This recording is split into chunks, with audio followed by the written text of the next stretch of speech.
आम शिक्षादान परिसर को आपण मानक अनेक अनेक शुभेच्छा और स्वागत जनाऊँ।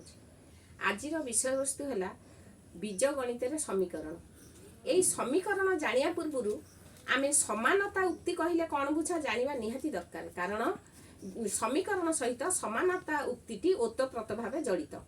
ताहले आसतु जानिबा समानता उक्ति कहले कौन बुझ। वर्तमान मु केतोटी गाणितिक उक्ति लिखुची 3 + 2 = 5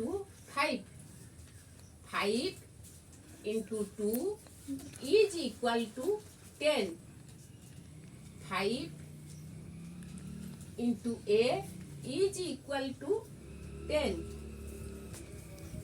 7 + x = 12 1 2 3 4 वर्तमान मु 4टी गाणितिक उक्ति लिखिली। ए गाणितिक उक्ति रे प्रत्येक उक्तिर बाँ पट 3 सहित 2 जोग हेले 5 हुए, डाहाण पटर मान सहित समान। 5 सहित 2 गुण हेले 10 हुए, डाहाण पटर मान सहित समान। 5a = 10 एठारे a रो मान हमकु जणा नाही। 7 + x = 12 आमको एठी x रो मान मध्य जणा नाही। ताहले ए जो अजणा ए जो बीज गुड़िकर मान आमको जणा नाही, ताकू आमे कहिबा अजणा राशि बा अज्ञात राशि। ताहले पार्थक्य 4टी गाणितिक उक्ति भितरे समानता कोन अछि, पार्थक्य कोन अछि देखिबा। आमे देखिले 4टी जाक गाणितिक उक्ति रे समान चिन्ह दिया जाई अछि। बाँ पटर मान सहित डाहाण पटर मान समान करिया पे समान चिन्ह दिया जाई अछि। ताहले ए समान चिन्ह दिया जाइथिबा गाणितिक उक्ति को आमे कहिबा समानता उक्ति बा केवल समानता। ताहले समानता उक्ति कहिले कोन बुझुचे, जेउ गाणितिक उक्ति रे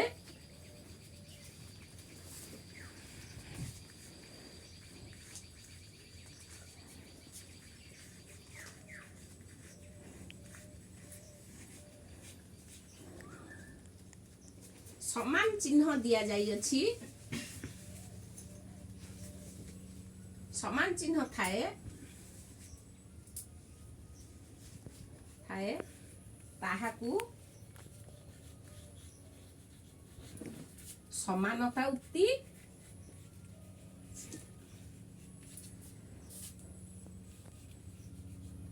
उक्ति बा केवल समानता बोली कहि परिबा।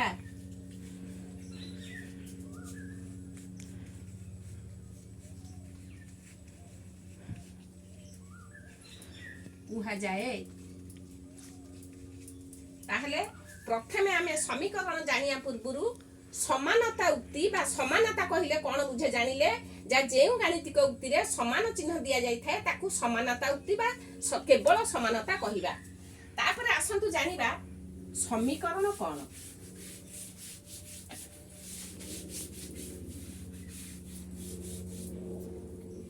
ए जो 4टी जाक गाणितिक उक्ति रे पार्थक्य कोन, सामंजस्य कोन। पार्थक्य होउची एई दुईटी जाकर जोगफल डाहाण पट संगे समान, यार गुणफल डाहाण पट संगे समान। किंतु एई दुईटी जाकर गाणितिक उक्ति रे आमे एठी a व्यवहार करिचे, एठी x व्यवहार करिचे। आमे a रो मान जानिने कि x रो मान जानिने है, तेनु आमे आकू कहिबा अज्ञात राशि बा अजणा राशि बा ताकू चल राशि मध्य कहि परिबा। ताहले एई 4टी भितरे पार्थक्य हला, प्रथम दुईटी रे आमे x बा a व्यवहार करा जायनी बा कोनोसी बीज व्यवहार करा जायनी, किंतु द्वितीय गाणितिक उक्ति दुईटी रे बीज व्यवहार करा जायछि। ताहले जेउ गाणितिक उक्ति रे एई भली अज्ञात राशि बा बीज व्यवहार करा जाय थाए ताकू कुहा जाय समीकरण।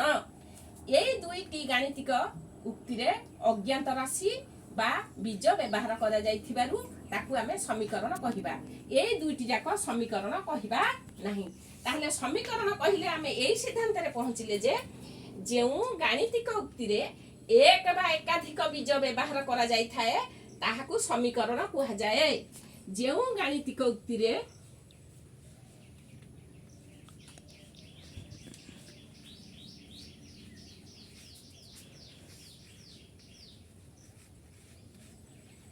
ଉକ୍ତିରେ ଏକ ବା ଏକାଧିକ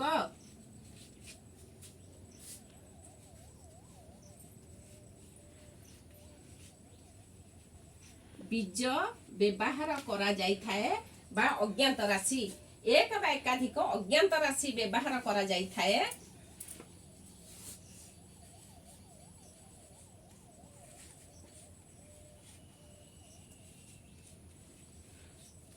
ব্যবহার করা যাইথাए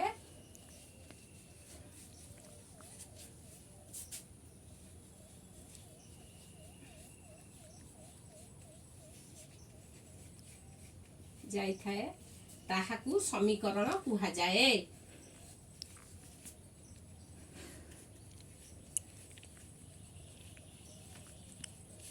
समीकरण कुहा जाए। एही समीकरणर नाम विभिन्न प्रकार होई थाए अज्ञात राशि की नहीं की एवं घात को लेकरी। ताहले चलंतु देखिबा आउ केतटी उदाहरण।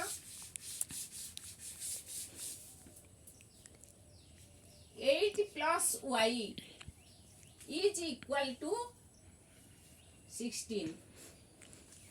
X plus y is equal to 10. X square plus 1 is equal to 10. ये मध्य गोटिए गोटिए समीकरण कारण एही गाणितिक उक्ति रे एक बा एकाधिक एठी दुईटी बीज व्यवहार कराइछि बा अज्ञात राशि व्यवहार कराइछि एठी गोटिए किंतु पार्थक्य होउछि एठी जो अज्ञात राशि व्यवहार कराइछि तार घात 1 तेणु एई भली समीकरण को कह जीव सरल समीकरण बा एकघाती समीकरण। एठी जो अज्ञात राशि व्यवहार कराइछि तार घात 1 किंतु दुईटी अज्ञात राशि समीकरण आकु कह जीव दुई अज्ञात राशि विशिष्ट समीकरण एटा दशम श्रेणी रे पढ़ी परिबा। एवं एठी जो गोटिए बीज बा अज्ञात राशि व्यवहार कराइछि तार घात हैला 2 तेणु आकु कह जीव द्विघाती समीकरण। ताहले एथुरु आमे कोन जानिले समीकरण कहिले कोन बुझ एवं समीकरणर नामकरण तार घात एवं अज्ञात राशि की नहीं करा जाई थाए। एवं भविष्य रे नवम श्रेणी की गले तुम्हे माने समीकरण कोन अभेद कोन एवं संगत समीकरण कोन असंगत समीकरण कोन विषय अधिक आलोचना करि परिबा। आजिर शिक्षादान आपण मानकु किभଳି लागिला सुचिंतित मतामत जणैबे। एतिकिरे शिक्षादान को समाप्त कली। जय जगन्नाथ।